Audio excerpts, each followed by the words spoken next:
Si vous êtes une dame chrétienne charmante, assurez-vous de couvrir suffisamment votre corps pour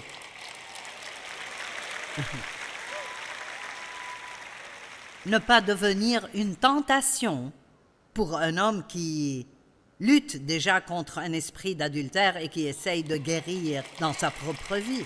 Amen. Nous n'avons pas besoin de voir tout votre... Et faites attention aux jupes courtes. Je me souviens être allé une fois dans un magasin de vêtements, et c'était à l'époque où les gens portaient des jupes fendues jusqu'à environ ici. Une vendeuse a essayé de me vendre une jupe comme ça et m'a dit « Oh ma chérie, elle te va tellement bien et c'est tellement tendance. » Ce n'est pas tendance pour ce que je fais. J'aime cette jupe, mais recousez la fente jusqu'ici. Donc, tout ce que nous faisons, nous devons le faire pour Dieu. Et je vous le dis, il aime quand nous faisons cela. Et quand Dieu aime quelque chose, vous ressentirez la joie qu'il ressent. Vous serez beaucoup plus heureux lorsque vous faites tout ce que vous faites pour le Seigneur.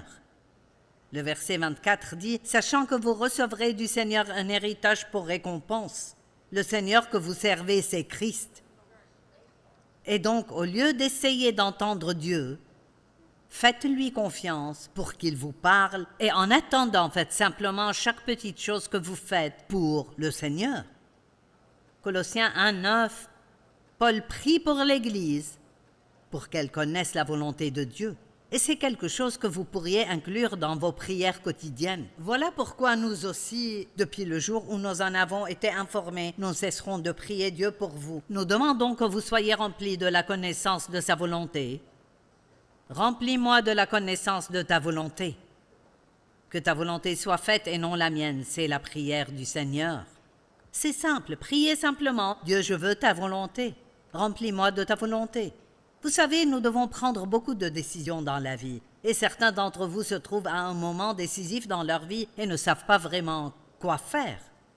J'ai toujours dit que j'étais plutôt quelqu'un qui suivait son instinct. Je ne veux pas paraître grossière, mais je me fie davantage à ce que je ressens à l'intérieur. Et lorsque vous essayez de prendre une décision, vous feriez mieux de ne pas trop y réfléchir et de vous laisser guider par l'esprit. 1 Corinthiens 2 dit « L'homme naturel n'accepte pas ce qui vient de l'Esprit de Dieu. » C'est comme si vous parliez à quelqu'un qui n'est pas né de nouveau et vous essayez de lui parler du don ou de certains principes de Dieu. Il ne comprendrait pas parce